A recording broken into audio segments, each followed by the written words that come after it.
Class, today we're going to learn about total physical response. This is an ELL strategy that helps students put emotion with a word, and doing this helps solidify that word in their memory so that they can learn their vocabulary faster. A lot of times it is used to teach commands or common day procedures in a classroom to students because these are things that they really need to know and they need to learn them fast to function in everyday classes. So we'll do some of that. For instance, if you were in an ELL classroom and we needed to teach you how to raise your hand, what you would do is first I would say, if you have a question, you must raise your hand, and I would show you this is how you raise your hand. Next, we would both do it together. So this time when I say raise your hand, everybody's going to say raise your hand, and you will raise your hand. So everybody, if we have a question, what we do is we raise our hands. So we raise our hands. Good. Thank you, class. Let's try that again. So when we have a question, we raise our hands. Good. Now when I say raise our hands, if you could all raise your hands. When we have a question, we raise our hands. Exactly. Good job. So that's one way we can use total physical response. Today I will be showing you a lesson of how you can also incorporate total physical response in a lesson in a content area. In this case, it'll be high school English, and it's going to be a poetry lesson. So our objectives over here for our content, we're going to be learning, students will be able to give a verbal analysis of the diction and imagery of a poem that I will be giving the class. I also want students to be able to verbally draw conclusions about the theme of a text using the diction. I also want students to be able to verbally identify figurative language in a poem. Our language objectives come from the ELPs, and these mostly come from ELPs 1, C, D, E, and F. So we want students to be able to use motions to acquire basic vocabulary. Students should be able to speak using hand and body motions to convey ideas behind unknown words. So this helps students, if they don't really understand, they have the freedom to use motions to help us understand what they're trying to say. We also want students to be able to speak basic and academic language, and this builds their vocabulary so they can do that. Finally, students will be able to speak and put motions to accessible language and new language. Finally, we have our social and affective objectives, which are we want students to be able to work together in groups to create a finished project in a way that allows each student to give input, and that's very important. Teachers, you should monitor your students as they do this. Students should also be able to help students of lower proficiencies understand the meaning of words using gestures while they're working in these groups. So these are the objectives we'll be working towards today. So first, I'm going to give you each the poem that we will be working with first. There you go, Erin, and Rachel, and Tommy, David, and Zed, and Franklin. You can have it too. Thanks, Franklin. All right, what we're going to do with this poem is I've chosen several words to be acted out with this poem. So we'll go over the first line. So this is a poem, The Chimney Sweeper. Before we get into the poem, what kinds of poetical elements do you guys know of? What kind of elements do people use in poetry? Like figurative language. Yes, Erin? They use similes? Similes, good. Similes are a good one. So we know similes. Yes, Mr. Zeb. Metaphor? Metaphor, good.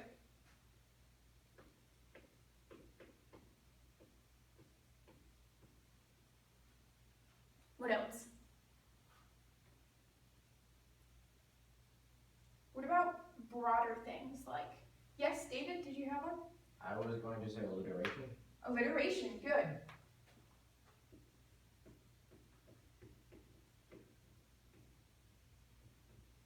We also have things like setting.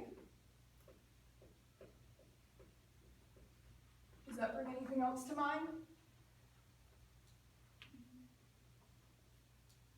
Imagery? Imagery, okay, good. story of a poem? What is that called? Yes? A plot. A plot. Very good.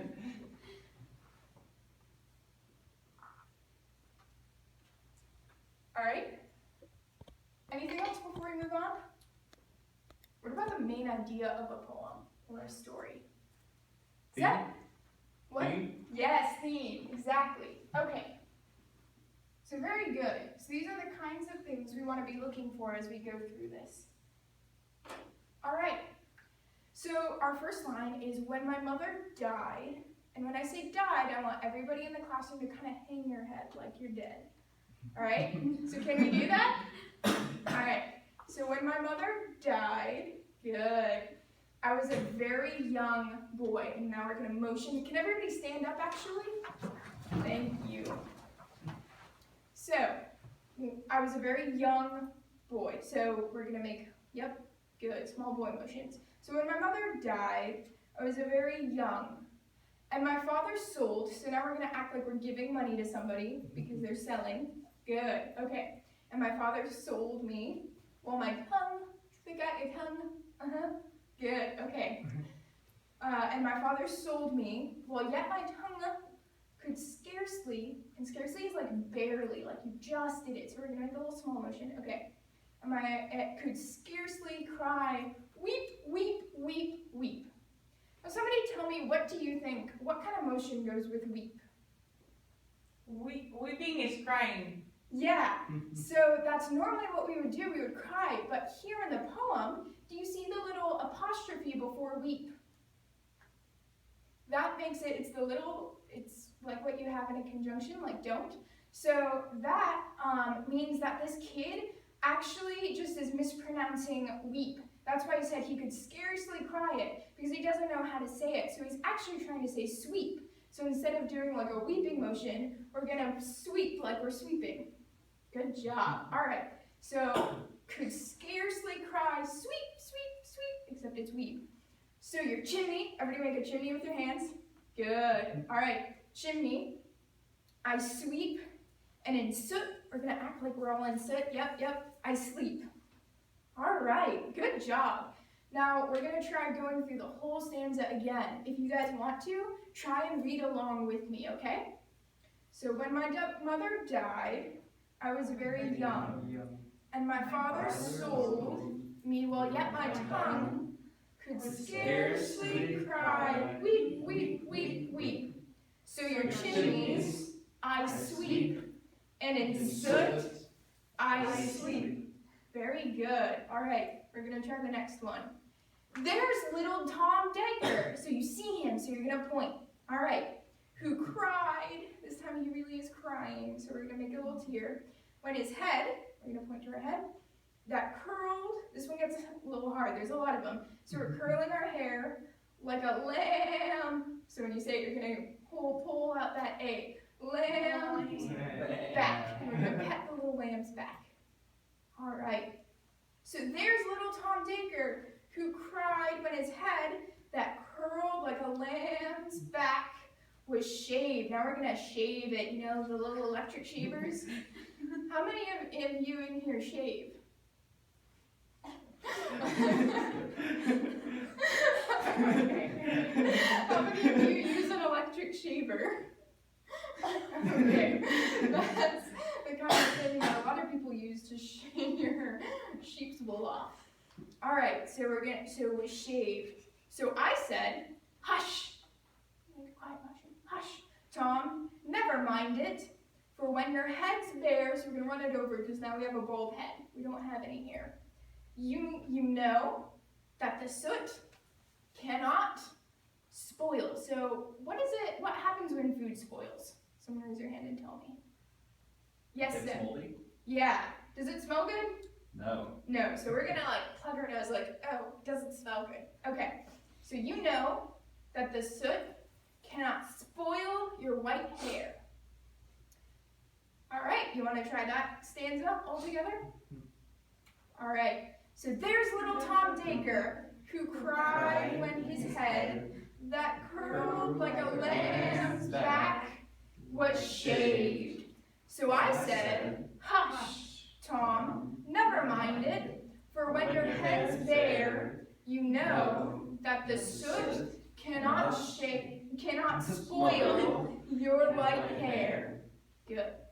So he was quiet, and that very night, as Tom was asleeping, he had such a sight. He saw something.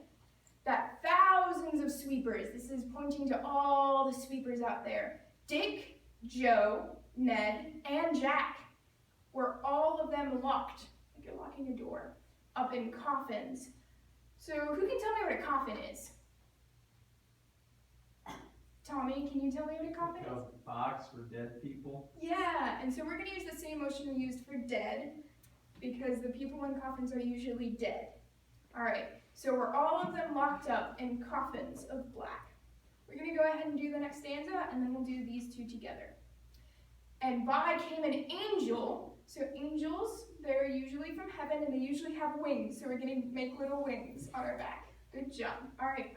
And by came an angel who had a bright key. So bright, and then we're going to hold the key. All right. And he opened the coffins and set them all free. All right, good. Then down a green plain, we're going down a plain, leaping, laughing, they run.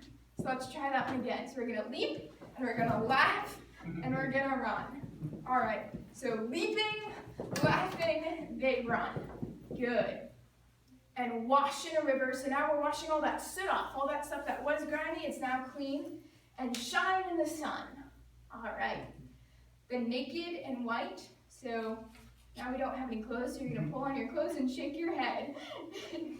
Then naked and white, all their bags left behind. We're dropping our bags.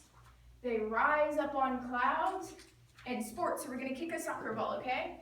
You're going to kick your soccer ball in the wind and sport in the wind. And the angel, we're going to, what was that, Aaron? That's football. Yes. That is football. All right, and the angel told Tom if he'd be a good boy, so we're patting Tom because he's a good boy, he'd have God for his father and never want joy. So we're going to say never, and then we're going to smile like joy. Senora Kira, we Yes. only have the first part of the poem. You only have the first part of the poem. It's on the back. Does yours not have it? No. Thank you so much. Here's another copy for you, Aaron. Thank you. Thank you. All right. So the last part of this line says, "and never want joy." Can someone tell me what that means? Is it happy? Yes. So even though it says he never wants joy, it's an English expression that means that he will never want for more joy because he has so much already. So it doesn't mean that he doesn't want joy anymore, he wants to be sad. It means that he has so much joy that he could never need anymore. Does that make sense? All right. So let's try that whole stanza again. Then naked and white, all their bags left behind, they rise up on clouds and sport in the wind. And the angel told Tom he'd be a good boy. He'd have God for his father and never want joy. All right, last one. And so Tom awoke. So we're going to wake up, and then we rose. So we're going to stretch in the dark and got with our bags. So you're going to grab the bag that you had dropped and our brushes. We're going to scrub to work. We're working. Though the morning was cold, Tom was happy and warm. So if all do their duty, we're going to sweep again. They need not fear harm. But you have to shake your head first. No harm. Good. All right. So that was that poem. Do you guys want to do it all through, or do you think you get the gist of it? Does everybody think they understand the poem? Okay. All right. So who can tell me, what is a chimney sweeper? Does anybody know? Yeah. Someone who sweeps chimneys? Yeah, and why would they need to sweep chimneys? Chimneys get dirty. Yeah, and they get all sooty, right? There's lots of soot in them. So how many of you have worked before? Have had a job of some kind? All right, a lot of you. All right. What do you guys think about work? Do you enjoy it? It's hard. It's hard. Okay. Well, I know that this poem seems a little bit simple and it's very kind of very joyful. It almost seems kind of kiddish and very teachy. At the end, it's got a very strong moral. What is that moral? Can somebody tell me what the theme of it is? Or the moral behind it, rather? Be a good boy and get to work Yeah! And why? Why should you be a good boy and get to work? so that we can have God for a father and be happy. Right. Who can point out words in the poem that we might have acted out that are joyful, that are happy?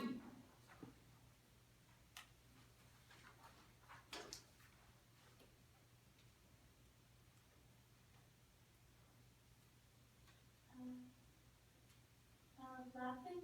Laughing, good, that's a good one.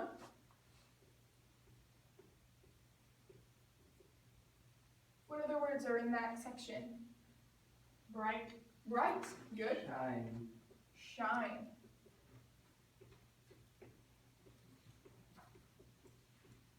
All right. What do we call words like this? What do we call the specific words that authors use? Does anyone know?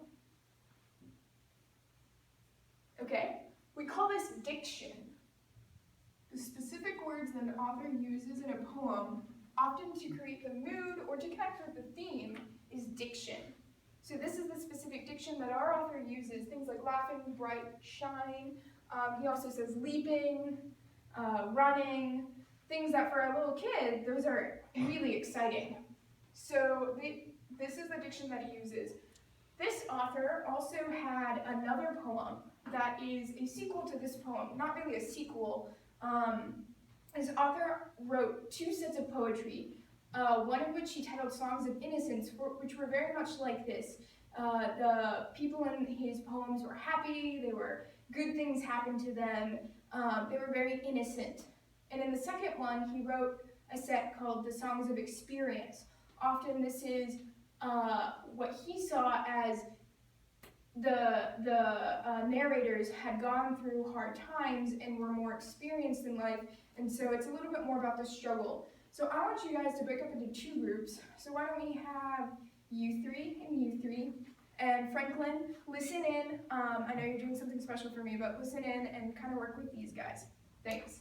All right, so if you three want to move a little bit, or you can stay where you are, just make sure your backs are turned to this group. I'm going to hand out the poem, and what I want you guys to do, it's shorter, but I want you guys to find specific words, specific diction that you think this author is using to create the theme of it, and I want you to put motions to those specific words.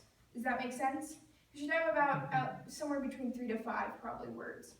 All right. Here is your poem. Thank you. Okay. Who wants to read it?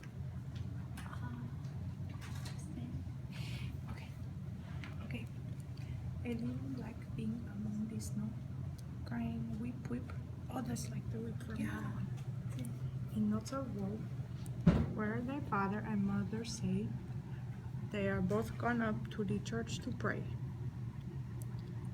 Because I was happy upon the heath and smiled among the winter snow, they clothed me in the clothes of death and taught me to sing the notes of woe. And because I am happy and dance and sing, they think they have done me no injury.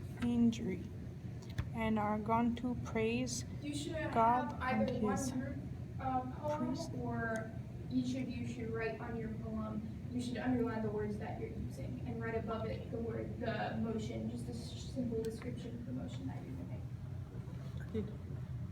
And are gone to praise God and his priest and king, who make up a heaven of our misery.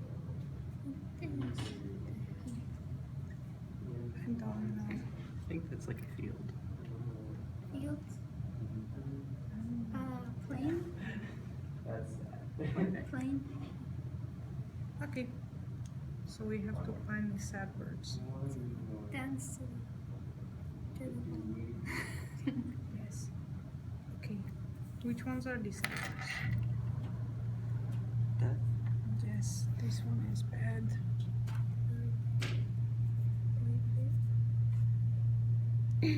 Is it? This. No. What is this? It's. No, it's sweeping like this one. Oh. Yeah. It's okay, good try. Okay. Pero. Whoa. That's the word. This one? Oh, just the same one. Okay. Also circle any words in the poem that you do not know. I think this one is bad too. Yes, And this this one? one is weak, and this one is the weak with the apostrophe in front of it, so judging by this one. Any other words we can- Thy father. I feel like I wouldn't get that.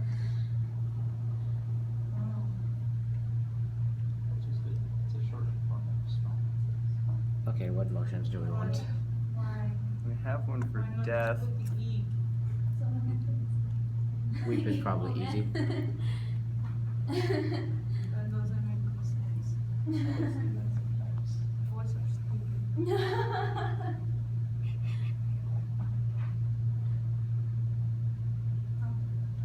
Were there any other sad words? Do we have one for woe? There are some happy words. This one is happy. This one is happy. This Probably one not. is happy. Yeah. This one. We can do the injury thing with Yeah. This one.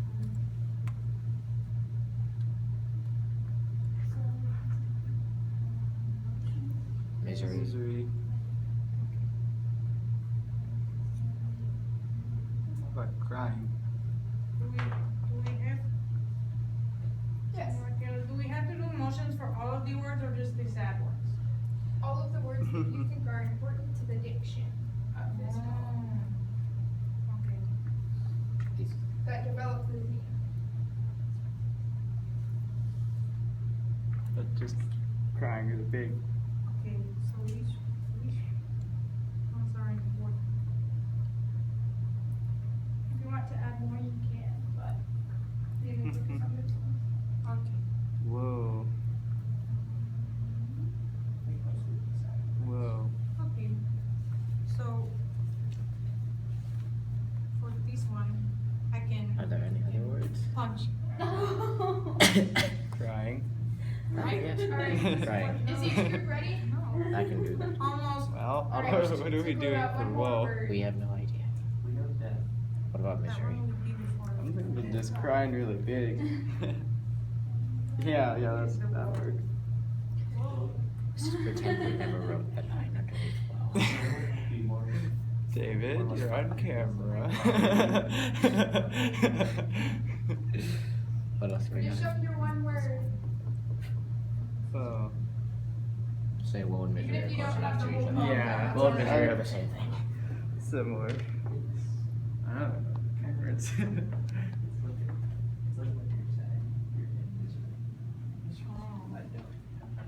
do we cry again? Okay, how far did you Or we can do whoa. Misery. Could we make a sad face? David, is your group done? I believe so. Like making faces. Zeb, is your group done? I think so. Okay, great. David, how about your group stand up? And do you guys mind coming to the front? And I want you to deliver your poem with your motions.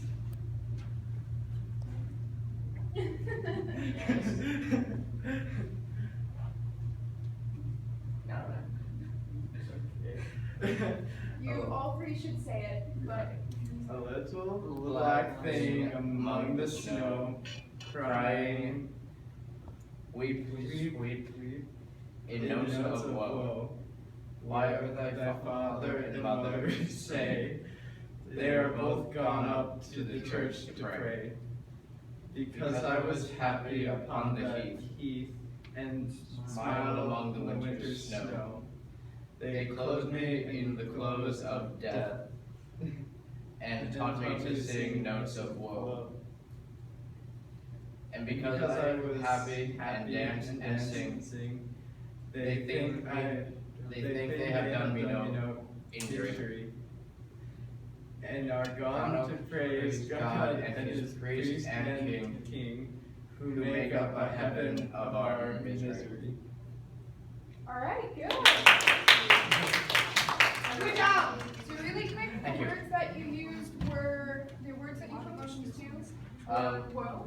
Crying, weep, woe, death, injury, and misery.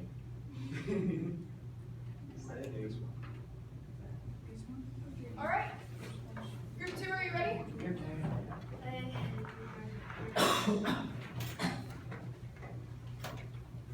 have the same poem. Okay. Yes, yes. I thought you were leaving us different. Nope. We'll have the same. You ready? Ready. Okay. A little black thing among the snow, crying weep weep in notes of woe. Where are thy father and mother, say? They are both gone up to the church to pray. Because I was happy upon the heath, and smiled among the winter snow, they clothed me in the clothes of death, and taught me to sing the notes of woe. And because I am happy and dance and sing, they think they have done me no injury, and are gone to praise God and his priest and king, who make up a heaven of our misery. Good job. All right. Good job. Thank you. Okay, so you guys also used crying, correct? Mm-hmm. And you used woe. Yes. What else? Death Death. You also did injury. and misery. Misery. All right, so these words are very different than these words, right? And yet, there was some of this in there. He said dancing, and singing, and things like that. There were some happy words, but what was wrong? What was different about this poem than the other? Why wasn't, in the end, why wasn't this boy happy? Why overall was he sad? Seth? The moral wasn't there. What do you mean? There wasn't the promise of God being the Father, and there wasn't any suggestion of joy. So for him, his work had no meaning? Ah, I can see that, yeah, definitely. Why, in his opinion, was he put to work? Oh, before we do that, sorry, what words did you guys circle that you didn't know? We didn't know what heath was. Yeah. You guys have the same word, right? Okay, so according to the dictionary, a heath is an area of open, uncultivated land, especially in Britain, with characteristic vegetation of heather, gorse, and coarse grasses. So basically, it's just a wide open land. Not much grows there. You just have a couple bushes, things like that. Not really any trees. So just a wide open land. So look at mine. Look at the second stanza. Because I was happy upon the heath, and smiled among the winter's snow, they clothed me in the clothes of death, and taught me to sing the notes of woe. What are those clothes? What clothes is he talking about? Black clothes? Black clothes, right. Who wears black clothes?